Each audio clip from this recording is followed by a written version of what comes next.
करायचं स्मरण. जय जय रघुवीर समर्थ. श्री समर्थ कृपेने एक सुंदर असा बोध, एक सुंदर असं श्रवण आपल्याला प्राप्त झालेलं आहे. या श्रवणाच्या माध्यमातून उत्तमाचं सामर्थ्यसुद्धा श्री समर्थांनी प्राप्त करून दिलेलं आहे. बघा, प्रत्यक्षपणे भाग कसा दिलेला आहे, नक्कीच श्रवण करूया. समर्थ म्हणाले, आपण आपल्या आयुष्यात इतरांसाठी खूप काही करत असतो, पण प्रत्यक्ष जर पाहायला गेलो ना, त्यासाठी कितीही जरी आपण काही केलं, शेवटी तोटाच पाहायला मिळतो. काही फायदा होत नाहीये. मग करायचं का? समर्थ म्हणाले, जी व्यक्ती अहंकारी असते आणि जी व्यक्तीचा स्वभाव बघा प्रेमळ असतो, सर्वांशी मिळून मिसळून राहते, त्या व्यक्तींचं राहणीमान सुद्धा वेगळं असतं. कधी अहंकार असलेली व्यक्ती कधी सत्य स्वीकारत नाही. कारण अहंकारात बुडालेल्या व्यक्तीला ना स्वतःची चूक दिसते, ना दुसऱ्याने सांगितलेले चांगले विचार कळतात. मग प्रत्यक्षात जर आपण पाहायला गेलो, आपण एखाद्या व्यक्तीला जेव्हा मदत करतो, त्यावेळी त्या व्यक्तीला प्रत्यक्षात जर पाहायला गेलो, आपण केलेली मदत त्या दृष्टीने बघा त्यांना कळत नाही. कारण त्यांना अहंकार असतो, मीपणा असतो, गर्वपणा असतो. आता विचार जर केला, आपण सांगितलेले एखादे विचार जरी असतील, तरी बघा ते त्यांना कळत नाही, न पटण्यासारखे असतात. कारण सत्यपणा लपून राहत नसतो. आपण शेवटी आपल्याला कोणी मदत केली की बघा आपण विसरून जातो. मग आपल्याला वाटतं की अरे बाबा, आपल्याला सुद्धा त्यांनी मदत केली होती, आता आपल्याला सुद्धा मदत करायची. म्हणून ज्याप्रमाणे विश्वास हा आपल्यावरती सुद्धा असणं फार गरजेचं आहे आणि समोरच्या व्यक्तीवर सुद्धा फार गरजेचं आहे. पाहत राहिलो की नक्की नवीन दिवसासोबत पुन्हा एक नवीन सुंदर सुरुवात आपल्याला करायची. परंतु ती करत असताना कोणी आपल्यासोबत असेल किंवा कोणी आपल्यासोबत नसेल, आपल्याला वाटतं ना, अरे मी यांच्यासाठी खूप काही केलं, रात्रीचा दिवस केला, माझ्याकडच्या असणाऱ्या वस्तू दिल्या, परंतु त्या व्यक्तीला माझी बघा प्रत्यक्षपणे जाणच नाहीये. मग त्रास कोणाला झाला? त्या व्यक्तीला तू दिल्यानंतर त्या व्यक्तीला फायदा झाला, परंतु आपल्याकडे लक्ष न देता आपण काही बघा प्रत्यक्षपणे जी मदत केली होती ती पूर्णपणे विसरून शेवटी आपल्याला त्रास व्हायला लागला. म्हणून समर्थ म्हणाले, प्रत्येक दिवस हा वेगवेगळा आपल्याला पाहायला मिळत असतो, नवीन दिवस असतो. नाती आणि बर्फाचं गोळे असतात बघा, हे एकसारखे असतात. तुम्ही नक्कीच पहा, ज्यांना बनवणं सोपं पण टिकवणं फार अवघड असतं. फ्रीजमध्ये आपण बर्फाचा ट्रे पाहिला असेल ना, त्या ट्रेमध्ये पाणी ओतलं, फ्रीजमध्ये ठेवलं की बर्फाचे बरोबर गोळे होतात, बर्फाचे खडे पाहायला मिळत असतात. पण ते खडे जेव्हा बघा बाहेर काढू, हातात ठेवल्यानंतर किंवा बाहेर काढल्यानंतर ते खडे तसेच्या तसे राहणार नाहीत, ते वितळल्याशिवाय राहणार नाही, विरघळतात ना पूर्णपणे. म्हणून दोघांना वाचवण्यासाठी फक्त एकच उपाय, ते म्हणजे आपलं डोकं शांत ठेवणं फार गरजेचं आहे. फ्रीजमध्ये जसं बघा थंड पाणी असतं, तसं आपलं डोकं, आपलं मन शांत असणं फार गरजेचं आहे. आज जर पाहायला गेलो, आपण फायदा आणि तोटाच पाहत राहिलेलो आहोत. तुम्ही कोणासाठी कितीही काही केले, तरी ते कुठेतरी कमीच पडतं. कारण बघा प्रत्यक्षात प्रेमळ माणसं तुम्हाला कधी वेदना देतीलही, पण त्यांचा उद्देश फक्त तुमची काळजी घेणं हाच असतो. आणि नाती जपणाराच नेहमी सर्वांपासून दुरावला जात असतो. जगात अनेक प्रकारची माणसं आपल्याला पाहायला मिळतील. प्रेमळ सुद्धा पाहायला मिळतील आणि फक्त कामापुरती सुद्धा पाहायला मिळतील. काम झालं की बघा प्रत्यक्षपणे आपल्याला विसरतील. पण जीवन म्हणजे एक प्रकारची परीक्षा असते. आपण अनेक शालेय बघा जीवनात अनेक परीक्षा दिल्या. परंतु विचार जर केला ना, आपल्याला काही कळलंच नाही. त्या परीक्षेमध्ये आपण नापास झालो, पास झालो. परंतु जीवन म्हणजे एक प्रकारची परीक्षा आहे. कारण त्या परीक्षेमध्ये आपण शालेय जीवनामध्ये आपण इकडचं तिकडचं पाहायचो आणि लिहायचो. बरोबर की नाही? मागच्या पुढच्याचं आपण.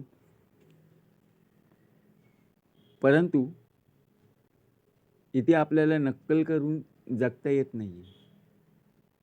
फक्त दिखावा करता येऊ शकतो.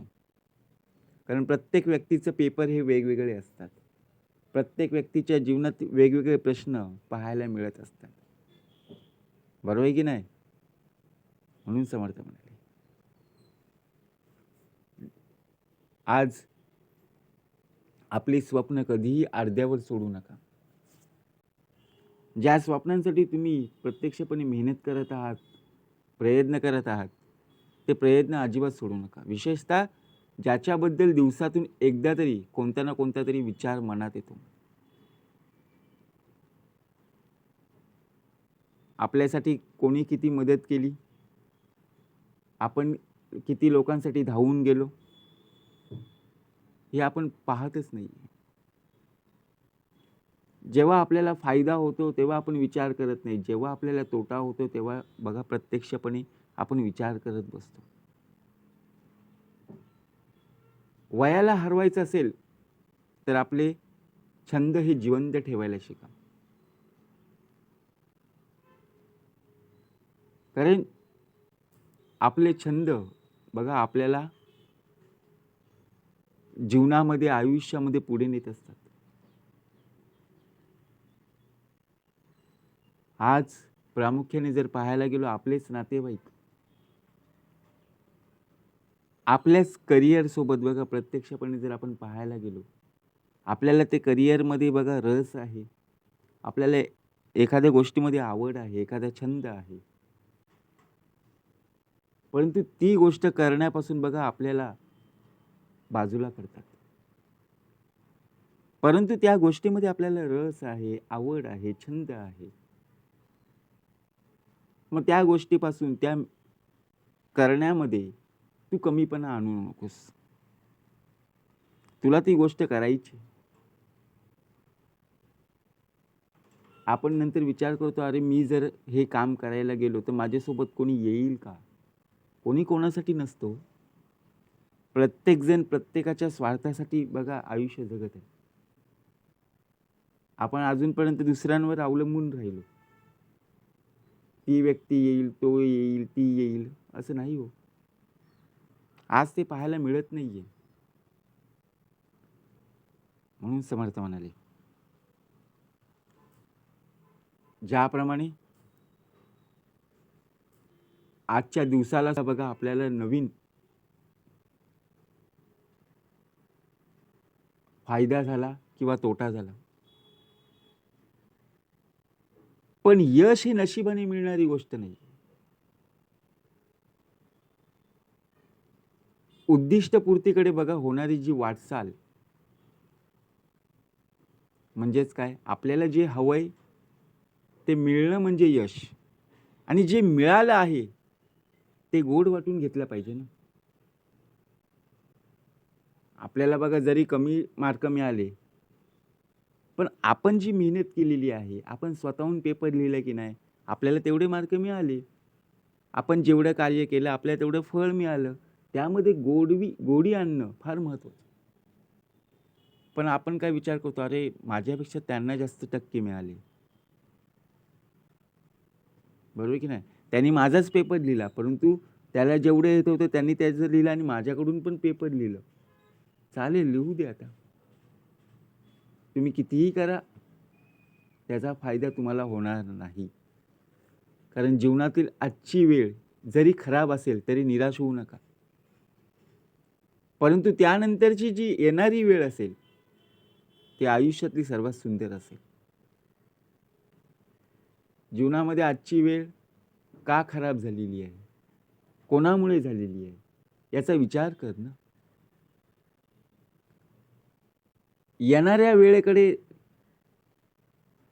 टक लावून पाहण्यापेक्षा जी आत्ताची वेळ आहे तिच्याकडे वेळ दे. ज्या गोष्टीचा उदय आहे त्याचा अंतही निश्चित आहे. मग ती निराशा असो, दुःख असो किंवा पराभव असो. उदय झाला म्हणजे ती गोष्टी अंत आहेच. तिथे आपल्याला समजून जायला हवं, की नाही. म्हणून विचार करा.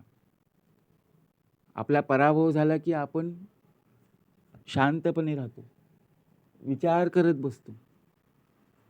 दुःख आले तरी विचार करतो. मग विचार काय करणार, आपण यांच्यासाठी तेवढे केले, त्यांच्यासाठी आपण एवढं केलं, तरी माझ्याच वाटेला असं का आलं. कारण ओठात एक आणि पोठात एक असणारी माणसं जरी बघा प्रत्यक्षपणे आपल्यामध्ये असली तरी त्यांच्यासारखं वागायचं नाही. आपण जसे आहोत ना त्या दृष्टीने आपण बाहेर राहायला शिकलं पाहिजे, बोलायला शिकलं पाहिजे. वाईट असलं तरी बघा स्पष्ट मत मांडायचं,